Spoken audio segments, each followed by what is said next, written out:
So, I'm trying to get one done, and hopefully it'll be done by Friday uh, next week, because that's when Starfield comes out. And I can tell you, I'm retreating for a while. So, I'm doing a little story. This is a story that I wanted to create just before I deleted my shit. um, so, this is Marilia Tullius. A new character will be introduced. She's not the daughter, she's the niece. And there's some explanation around that. Because just like Ulfric, General Tullius has got even less known anything about him. I mean, I had to Google search his name. The best answer that I got from the front was like Servius Tullius. And that's apparently his name, but I don't know if it's even considered law. If that is truly his name. But there's no implication in his family, the Tullius line, anything like that, so I went a little crazy with it. Hopefully Beyond Skyrim doesn't completely change it, but that's alright. Stories can be changed. Or fictional ones anyway. So, let's listen to a little bit about, just a little pretty Killed the High King. I feel this civil unrest is going to erupt into a full-on civil war in Skyrim. Ulfric, after years of causing civil unrest across Skyrim, finally decided to sit down in talks of peace with the High King. But when he arrived, he killed the High King and fled. And now a war is going to burn all across Skyrim because one guard unlocked a gate for the wrong man. We're introducing to another character. He's actually kind of in the crowd. He's guarding the stairs. Doesn't matter what he believed to be right or honorable. His actions alone will see the death of thousands of Nords and Imperials alike. This is to remind all that those who serve the rebellion, that death will soon follow. As sad as it was needed. I knew Rogvir since I had spent much of my life in solitude. He was a good man. But even good men can make mistakes. And even those good men must pay for them. That Imperial soldier. There's something about him. Some feeling that I can't quite place. So, that's just a little part. This is going to be part... Oh, I can't tell which one's going to be part 1, part 2. I'm thinking this is going to be part... Oh, it's such a pain in the ass. So I want to kind of follow off from the prequel. When, at the very end of it, Tova says, Ulfric's going to talk to, deal with the High King. And I kind of want to follow it from there. But I might have to do the Imperial bit first. Kind of like... I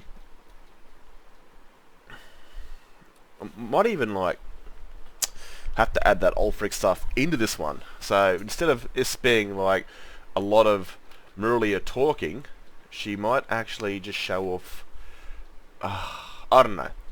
It's a bit confusing, because I've got the Ulfric stuff recorded there, but I kind of want to use it for Tova. Yeah, she's pretty much starting where she ended. She goes, Ulfric's to talk to the High King, and then it's got her kind of getting her armor on, walking at the door, but she's now saying that Ulfric has killed the High King and returned back to Windhelm, and the war has started, blah, blah, blah.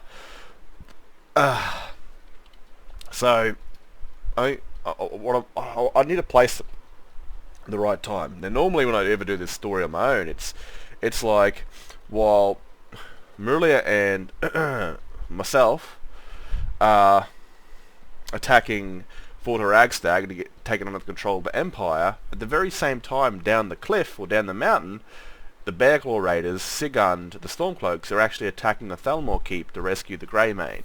At the very same time, there's this weird little instance where I want, Centaurus to look over the fort and look down to look at the Thalmor fort and to feel weird looking at it, but you can't see from that far. And then the same thing for Sigund to also look up at Fort Ragstag. Kind of they're drawn to each other, for some weird reason. A bit like how Marilia was drawn to, that Imperial soldier. They're all guided by fate, I guess you could say. So, I might have to, if I want to do this properly, I might do the Fort Ragstag bit first, and then maybe have the Bearclaw Raiders attack the Thalmor Keep just when Centaurus leaves to go... There you go, I gave myself away. Goes to... Because it's so weird to try to pull this shit together to make it make sense. So I might have them attack the Thalmor Keep just as before Centaurus is sent to deal with the Jagged Crown, because he's been stationed on the fort that he helped take over. So he's there. and he's just before he's about to be ordered off, and have to go do a new mission. He looks down the cliff to see the Thalmor fort, and then and this is just as this. I mean, basically the Bear Claw Raiders have cleaned it out of pointy ears, and he looks down, and then basically gets told by another soldier, hey, there's some orders for you, boom, and then he's distracted, and then he walks off and does his mission, while the Bear Claw Raiders pretty much clean up house with the elves.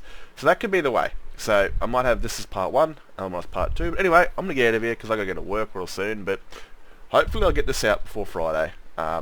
Just got to do the Stormcloak side, and we should be good to go, because 5 minutes isn't really enough for a story. But anyway, I'll add that as part 2, following pretty much, and hopefully that will lead into the next story, which will be the Jagged Crown sort of thing, which won't be as long, but it'll still be a part of the story, and it might happen later on, and who knows, when I play Skyrim, while I'm playing Starfield.